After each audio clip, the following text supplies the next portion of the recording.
Hello, madlang people. Good morning po sa inyong lahat. Ayan, naghahanda po ako ng aking breakfast. So, ngayon po is naghiwa na ako ng avocado. Dati hindi ko po ito kinakat ng ganito. Pero today, medyo iniba ko kasi, anong tawag doon?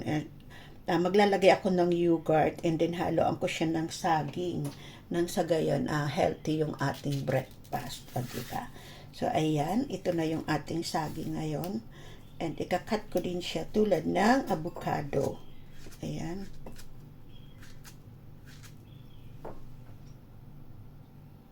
So, ayan, nailagay na natin ang ating avocado and saging. Ngayon naman maglalagay tayo ng yogurt para sa aking masarap na almusal.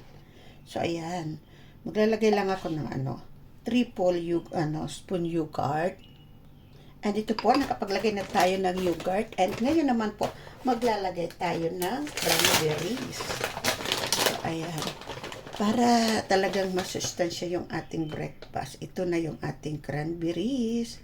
So, ayan. Ihahalo ko na lang siya dyan. Dagdagan ko ng konti. Kasi breakfast naman, and then unsweetened naman, wala namang sugar content yung ating cranberries. So, okay lang na medyo marami-rami ng konti yung aking breakfast. So, yan po yung aking breakfast ngayon.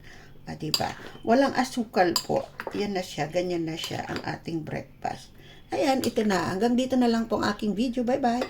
Thank you so much for watching.